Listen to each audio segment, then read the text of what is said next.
ایک خاص بات آپ کو سمجھا دوں، بڑی خاص بات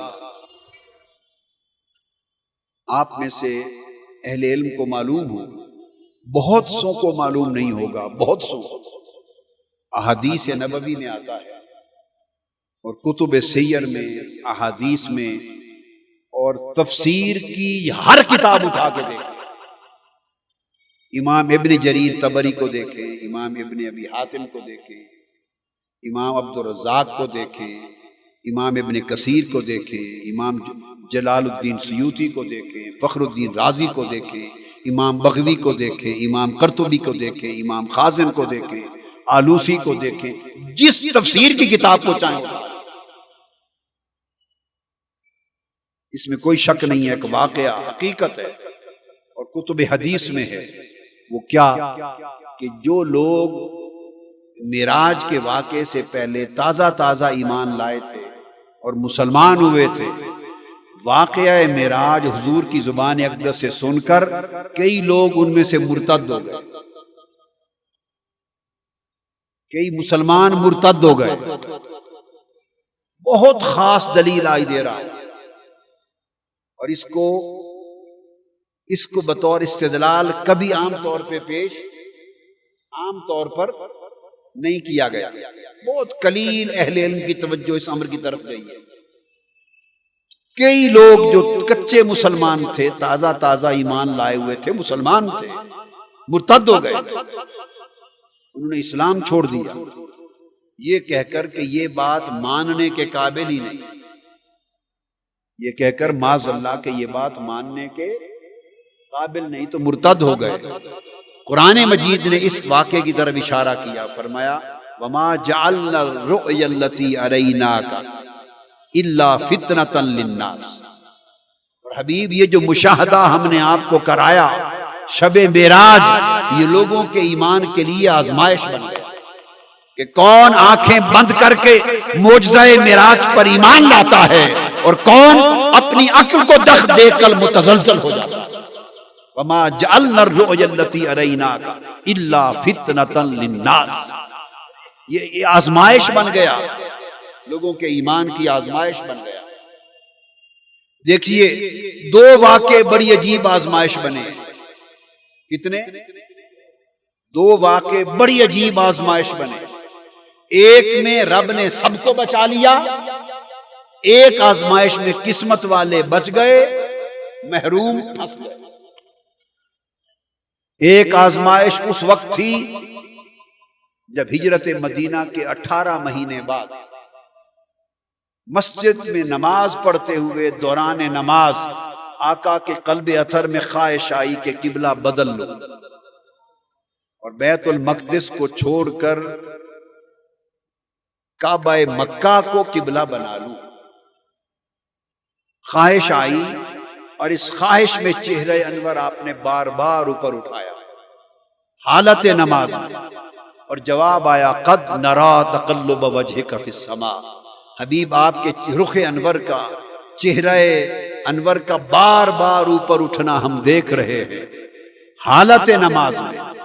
صورت یہ تھی کہ بیت المقدس مثلا اس طرف تھا تو مکہ اس طرف تھا، دو اپوزٹ تھے، اپوزٹ۔ نماز پڑھ رہے تھے اس طرف منہ کر کے، حضور علیہ السلام جماعت کرا رہے ہیں اور صحابہ کرام کے منہ اس طرف ہیں، جماعت کی نماز ہو رہی ہے۔ کعبہ مکہ اس طرف ہے۔ اب آپ سمجھ گئے، حالت نماز میں امر آ گیا قد نرا تقلب وجہک فی السماء فلنولینک قبلۃ ترضاها۔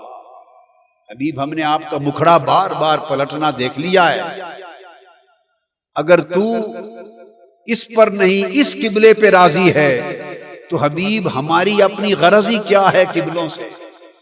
ہم سمتوں کے محتاج نہیں ہیں، ہم مشرق و مغرب کی جہتوں کے محتاج نہیں ہیں، ہم قبلوں کے تعینات کے محتاج نہیں ہیں۔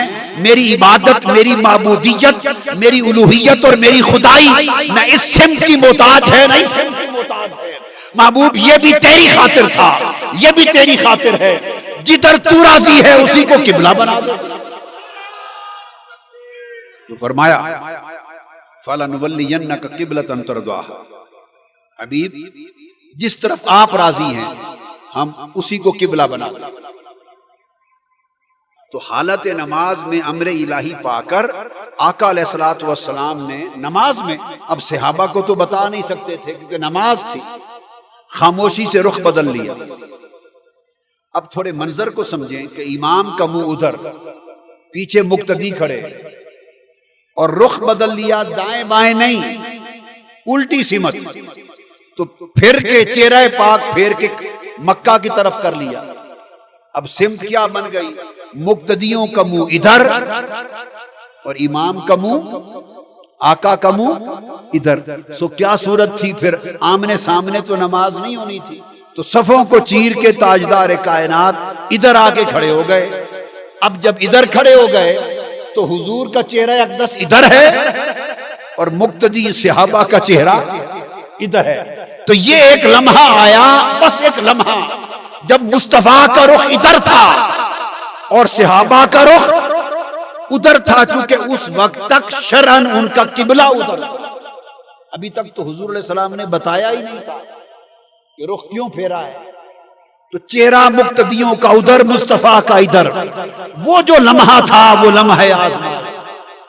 اللہ پاک نے فرمایا وہی لفظ وَمَا جَعَلْنَا الْقِبْلَةَ الَّتِي كُنْتَ عَلَيْهَا، وہی کلمہ وَمَا جَعَلْنَا الْقِبْلَةَ الَّتِي كُنْتَ عَلَيْهَا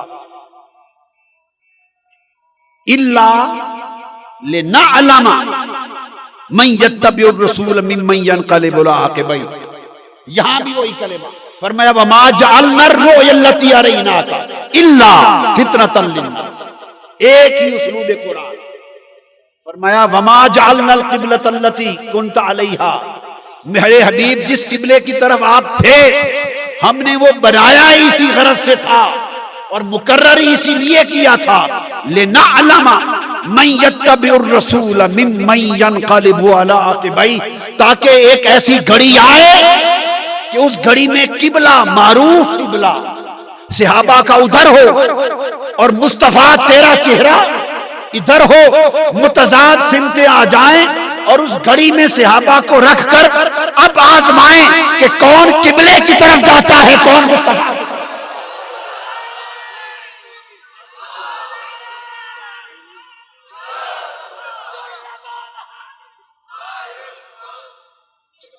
وہ ایک لمحہ آزمائش تھا، وہ ایک لمحہ امتحان تھا کہ جب ایک طرف رخ مصطفیٰ تھا، ایک طرف قبلہ خدا تھا، اور صحابہ کو ابھی اللہ کا امر تو پہنچا نہیں کہ کرنا کیا ہے، حضور نے چہرہ انور کیوں بدلا ہے، وہی آئی ہے، حکمت ہے، انہیں تو کچھ معلوم نہیں، انہیں آقا حکم دیں تو کچھ پتہ چلے کہ کیا کرنا ہے۔ ایک لمحہ امتحان تھا تو سمجھ میں نہیں آ رہا تھا کہ کیا کریں، تو صحابہ کرام نے فیصلہ کیا کہ سمجھ کو چھوڑ دو، عشق جو کہتا ہے لِنَعْلَمَ، اور اللہ نے کہا کہ ہم آزمانا چاہتے تھے کہ تمہارے ایمان کی بنیاد کیا ہے، عقل ہے، تمہارے ایمان کی بنیاد خرد ہے، سمجھ ہے، فہم ہے، ادراک ہے، قیاس ہے، تخیل ہے، تعقل ہے، تفکر ہے، تدبر ہے، حکم ہے، انتظار ہے، کیا بنیاد ہے تمہارے ایمان کی؟ فرمایا ساری بنیادیں مٹا دو، ایک بنیاد رکھ لو، جدھر یار جدھر رخ مصطفیٰ ہے وہی کعبہ خدا۔ اس فرمایا اللہ پاک نے کہ صحابہ نے پھر کیا کیا، ساری سوچیں چھوڑ دی اور بغیر سنے سمجھے حکم کا انتظار کیے قبلہ چھوڑ دیا اور مصطفیٰ کے پیچھے لگ گئے۔ بعد میں پوچھتے رہیں گے حضور کیا وجہ تھی؟ اللہ نے فرمایا قرآن مجید نے ما کان اللہ لیضیع ایمانکم، اللہ نے ان کا ایمان ضائع ہونے سے بچا دیا۔ اللہ نہیں چاہتا تھا کہ ان کا ایمان ضائع ہو، گویا اگر قبلے کو تھامے رکھتے تو ایمان ضائع ہو جاتا، قبلے کو چھوڑ کر ایمان بچا۔ آج لوگ ایمان کے لیے کعبے کی طرف دوڑتے ہیں، آج لوگ ایمان کے لیے کعبے کی طرف دوڑتے ہیں، اور اللہ نے قرآن میں جو ضابطہ دیا ہے فرمایا ایمان کے لیے کعبے کی طرف نہیں، کعبے کے کعبے، کعبے تو بدلتے رہتے ہیں، جدھر مصطفیٰ کا رخ ہے وہی کعبہ، ایمان کے بچاؤ کے لیے مصطفیٰ کی طرف